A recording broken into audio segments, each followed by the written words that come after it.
আপনাদের সবাইকে একদিন কবরে যেতে হবে। আপনার ধন সম্পদ, টাকা পয়সা এগুলো দিয়ে কী হবে? এগুলো ছেড়ে আপনাকে একদিন কবরে যেতে হবে।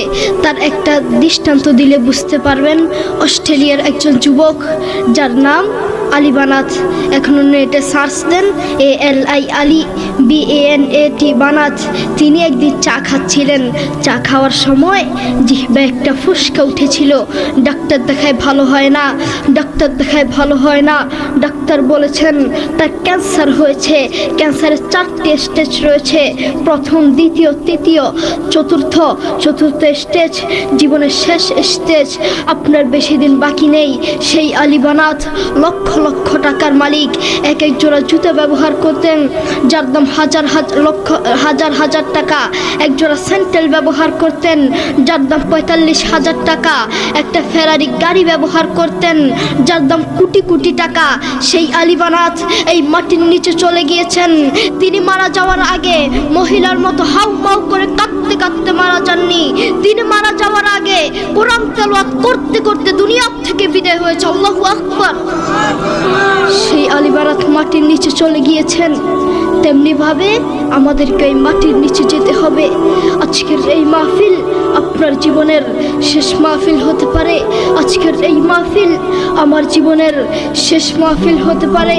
আজকের এই মাহফিল বক্তাদের জীবনের শেষ মাহফিল হতে পারে। আজকের এই মাহফিল আমার বাবা মুফতি মোহাম্মদ আলীর জীবনের শেষ মাহফিল হতে পারে। আপনি আজকে মাহফিল করেছেন, আগামী বছরে মাহফিল করবেন, তার কোনো গ্যারান্টি নেই। হয়তো মাইক থাকবে, হয়তো মাহফিলের প্যান্ডেল থাকবে, হয়তো আপনি থাকবেন না, আপনার খোঁজ পাওয়া যাবে না, ঠিক কি না? যুবক, তোমাকেই বলছি, তুমি অনেক মানুষকে দেখেছ গাড়ি অ্যাক্সিডেন্ট করেছে, গোস্ত কেটে কেটে গাড়ি থেকে বের করছে, আর তুমি তা দেখে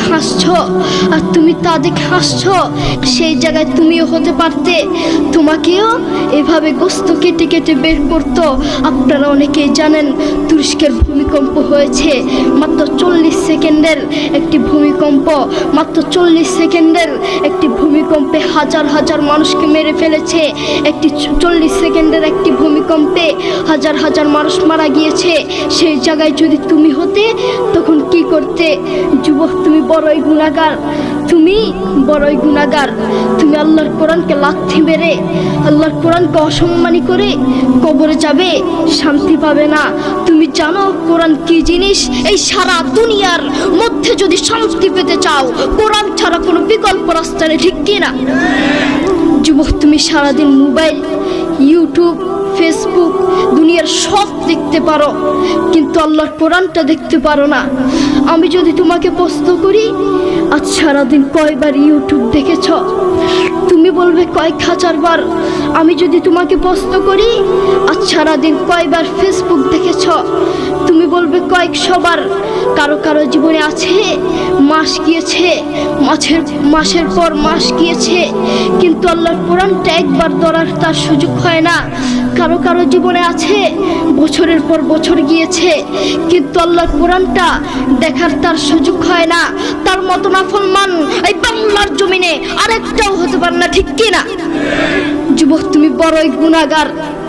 ও বন্ধু, এই সারা দুনিয়াটাই স্বার্থ, এই সারা দুনিয়াটাই ধোঁকা। যেই আল্লাহ তাকে এত আদর যত্ন করে বাঁচিয়ে রেখেছেন, যেই আল্লাহ তাকে দুটো চোখ দিয়েছেন, কত মানুষকে এই দুটো চোখ দেয় নাই। সেই আল্লাহর দেয়া চোখ দিয়ে আল্লাহর কোরআনটা দেখতে পারে না। তুমি জানো কোরআন কি জিনিস? একবার মোবাইলটা নিয়ে কানের সামনে ধরে দেখো না, ধরে দেখো কত মধুর সুর। তার একটা দৃষ্টান্ত দিলে হয়তো আপনারা বুঝতে পারবেন। আমেরিকার কয়েকজন মুসলমান যুবক এক খ্রিস্টানকে গিয়ে বলছে, গিভ মি 2 minutes স্যার, আমাকে 2টা মিনিট সময় দেন। খ্রিস্টান বলছে, no time, I am busy, আমার সময় নেই, আমি ব্যস্ত। যুবক বলছে, গিভ মি 1 minute স্যার, আমাকে 1টা মিনিট সময় দেন স্যার। খ্রিস্টান বলছে, আচ্ছা ঠিক আছে। যুবক তার কানে হেডফোন লাগিয়ে কাবা শরীফের ইমামের তালওয়াত লাগিয়ে দিয়েছেন। যে খ্রিস্টান বলেছেন 1 মিনিটের বেশি সময় নেই, যে খ্রিস্টান 1 মিনিটের সময় নিয়ে কানে হেডফোন লাগিয়ে রাস্তার উপরে দাঁড়িয়ে পাক্কা আধা ঘন্টা আল্লাহর কোরআনের তালাওয়াত শুনেছে। আল্লাহু আকবার। দেখেছো দেখেছো কত মধুর সুর, সেই কোরআনকে তুমি লাথি মারছো, অসম্মানী করছো।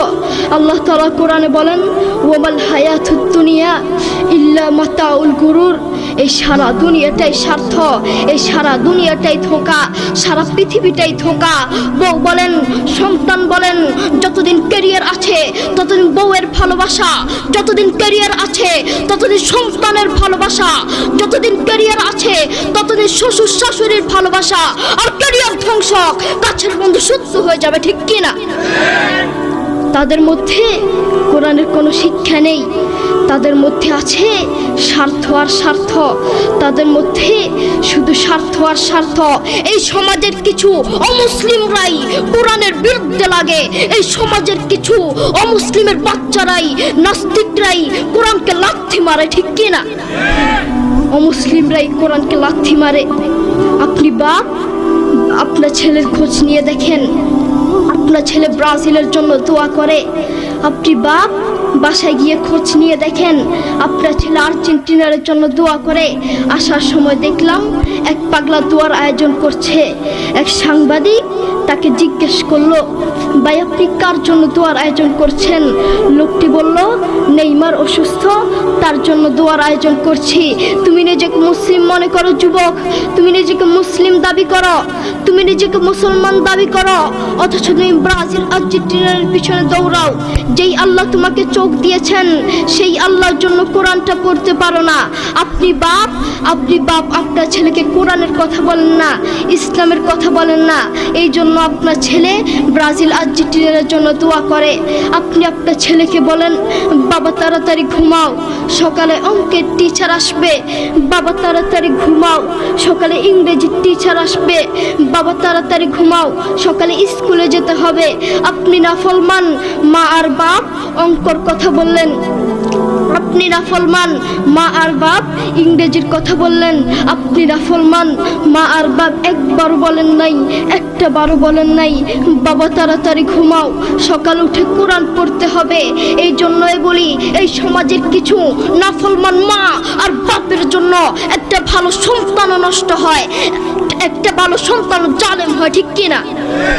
আপনি বাপ, আপনার ছেলেকে বলছেন, বাবা বলো তো দেখি সরেওতে অজগরটি আসছে তেরে। ছেলেকে ভয় দেখানোর দরকার নাই। আপনি আপনার ছেলেকে এগুলা কেন শিখাচ্ছেন? আপনি আপনার ছেলেকে শিখাবেন, বাবা বলো তো দেখি সরেওতে অজু করে নামাজ পড়ি। একদিকে ইসলাম শিখবে, আরেকদিকে বাক্য শিখবে। আপনি আপনার ছেলেকে কিছু কবিতা শিখাচ্ছেন, বাবা বলো তো দেখি ওই দেখা যায় তাল গাছ, ওই আমাদের গা, ওইখানেতে বাস করে কানা বগিচা। ও বগি তুই খাস কি, পান্তা ভাত চাস কি? পান্তা আমি পাই না, পুঁটি মাছ পান্তা আমি খাই না, পুঁটি মাছ পাই না। একটা যদি পাই ধরে গাবুস কুবুস খাই, গাবুস কুবুস খাওয়া লাগবে না। আপনি বলেন আপনার ছেলে এটা থেকে কি শিখলো? আপনি আপনার ছেলেকে এগুলা কেন শিখাচ্ছেন? আপনি আপনার ছেলেকে বলবেন, বাবা বলো তো দেখি ওই দেখা যায় কবর, ওই আমাদের ঘর, ওইখানেতে থাকতে হবে অনেকটা বছর। ও কবর তুই চাস কি? নেককার লোক পাস কি? নেককার লোক পাই না। একটা যদি পাই ধরে জান্নাতে ঢুকে, ঠিক কিনা? আপনি আপনার ছেলেকে এগুলা শিখাবেন, তাহলে আপনার ছেলে যোগ্য আলেম হতে পারবে। আপনি আপনার ছেলেকে একদিকে অঙ্ক শিখাচ্ছেন, আরেকদিকে সুদ শিখাচ্ছেন। আপনি আপনার ছেলেকে বলছেন, বাবা বলো তো দেখি 100 টাকায় যদি 2.5 টাকা সুদ আসে, 10 লক্ষ টাকায় কত টাকা সুদ আসবে? মুসলমানের বাচ্চা সুদের অঙ্ক কেন শিখবে? আপনি আপনার ছেলেকে সুদের অঙ্ক কেন শিখাচ্ছেন? আপনি আপনার ছেলেকে শিখাবেন, বাবা বলো তো দেখি 100 টাকায় যদি 2.5 টাকা সুদ আসে, 10 লক্ষ টাকায় 100 টাকায় যদি 2.5 টাকা জাকাত আসে, 10 লক্ষ টাকায় কত টাকা জাকাত আসবে? আপনি আপনার ছেলেকে এগুলো শিখাবেন। একদিকে ইসলাম শিখবে, আরেকদিকে জাকাত শিখবে। মুসলমানের বাচ্চা সুদের অঙ্ক কেন শিখবে? মুসলমানের বাচ্চা অঙ্ক শিখবে তো ইসলামিক পদ্ধতিতে শিখবে। কোরআনের কথা বলতে যদি নিজের জীবন দিতে হয়, জীবন দিতে রাজি। ইসলামের কথা বলতে যদি নিজের জীবন দিতে হয়, জীবন দিতে রাজি। হকের কথা বলতে যদি জীবন দিতে হয়, জীবন দিতে রাজি, কিন্তু ঈমান হারাতে রাজি নাই, ঠিক কিনা?